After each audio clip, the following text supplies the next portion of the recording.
Hello po mga kababayan, si Dante Maravillas. O isa-isa na nag-react yung mga members ng Congress as expected mga kababayan sa naging desisyon ng Supreme Court reaffirming the previous decision declaring the impeachment complaint laban kay Vice President Sara Duterte unconstitutional. So ito yung mga reactions ng mga members ng Congress. So basahin natin o nagaling kay Congressman Joel Chua, representative ng 3rd District ng Manila. So sabi po ni Congressman Chua,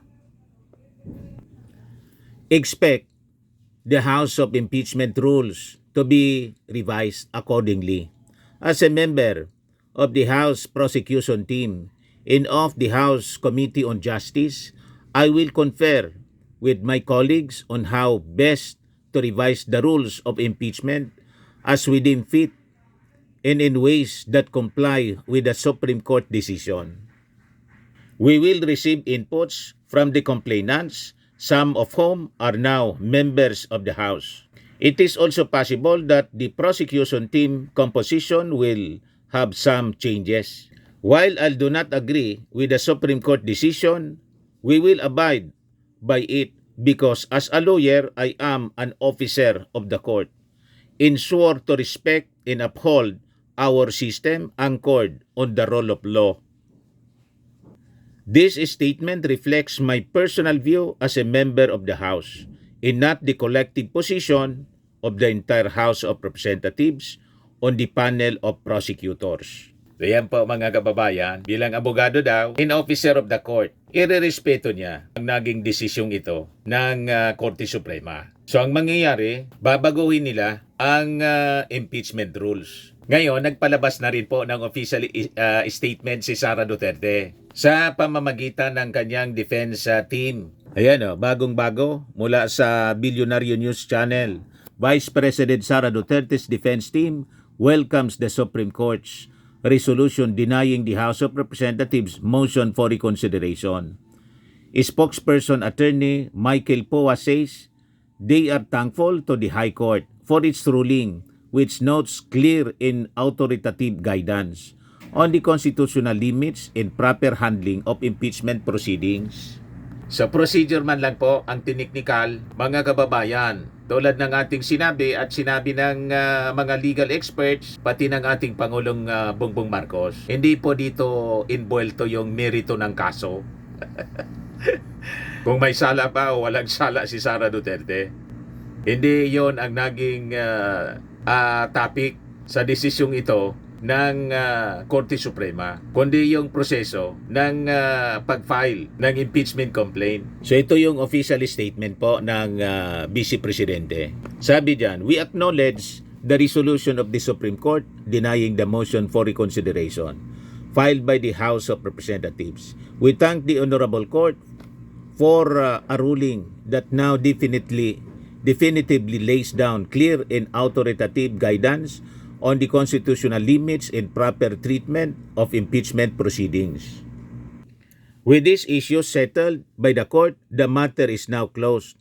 We should then move on to address the nation's other pressing concerns. Hindi po pwedeng mag-move on na lang at kalimutan na yung impeachment. Hindi man po na-address yung kasalanan. Siguradong magpapaunahan mga kababayan sa February 7 sa pagpa-file ng impeachment complaint laban kay Sara Duterte. Ano kayo, siniswerte? Hindi maaari na itago na lang po sa ilalim ng carpet ang mga katarantaduhan na ginawa ng amo mo. Di ba po, mga kababayan? Tuloy ang impeachment. Dapat. O ngayon, isa pang congressman at parte ng prosecution panel ng House of Representatives ang nagpaabot na rin po ng statement. Isa pang member, si Representative Jonathan Kate, Attorney John Flores ng 2nd District of Bukidnon, Chairman Committee on Dangerous Drugs, and Vice Chair ng Committee on Justice. At isa sa mga members ng prosecution panel ng 19 Congress sana. Sabi niya, there are ways to abide by the Supreme Court decision but still uphold House co-equal authority. The House of Representatives will heed the Supreme Court as the final arbiter on constitutional and legal matters. There still might be some elbow room on how the House can reflect the due process requirements stated in the Supreme Court decision, but still upholding the constitutional prerogatives and authority of the House on impeachment matters. The new House rules on impeachment must be carefully worded. I fully understand the intent of the Supreme Court on infusing due process into the impeachment process. We will read the decision and separate opinions and their minute details. We will then work out the precise statutory construction necessary to revise the impeachment rules. We were prepared for this. So parehas sa halos mga kababayan sa naging statement ni Manila Congressman Joel Chua. Yung Makabayan Black, isa sa mga nag-file ng impeachment complaint kay Sara Duterte, nagpaabot na rin po ng reaction.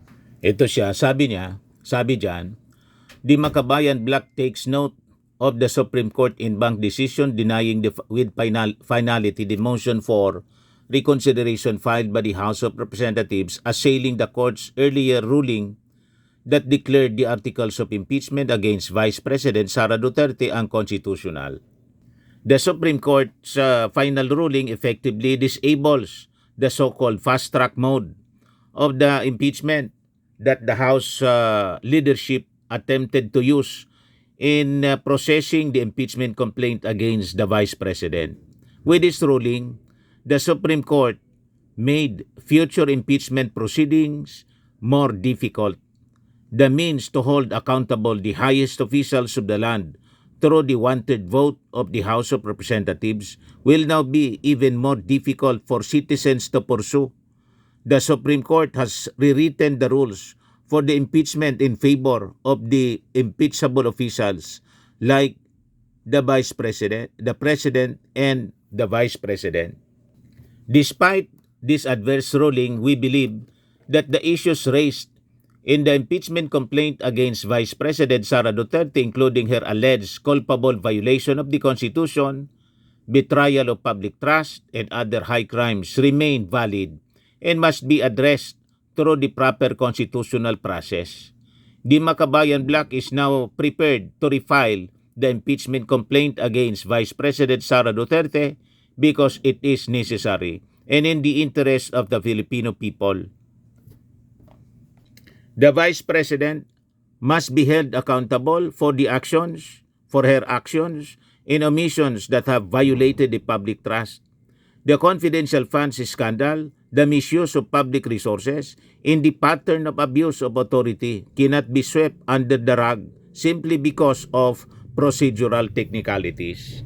So binigyan ng merito ng Supreme Court yung technicality kaysa sa mas mabigat na kasalanan na nagawa mga kababayan ni Sara Duterte. Yun ang nakakalungkot. Ngayon, pati si mamamayang liberal Party List Representative Laila De Lima nagpaabot na rin po ng reaction niya. Ito yung kanyang post 24 minutes ago pa lang. Sabi ni De Lima, Supreme Court's ruling rests on technicality. Magagamit ito sa susunod na filing. Is still not a vindication. Wala pa ring nalinis na pangalan. Malinaw na po sa inyo. Technical lang po ni Sara Duterte. Pinaboran siya ng Supreme Court sa technicality. Pero hindi nangahulugan yung mga akusasyon sa kanya, nalinis na siya. O di ba po? Yun ang sinasabi natin. Sinasabi ng mga law experts, constitutionalists, maging yung ating Pangulong Bongbong Marcos. But anyway, yung epekto ng naging desisyon ng Supreme Court, medyo talagang mabigat kasi sabi nga po ng Makabayan Black, the Supreme Court made impeachment proceedings more difficult. The means to hold accountable the highest officials of the land through the one-third vote of the House of Representatives will now be even more difficult for citizens to pursue. Kasi yung desisyon ng Supreme Court effectively disables the so-called fast-track mode ng impeachment na pwedeng gamitin sana ng Kongreso. Wala na yon. Binago na ng Supreme Court.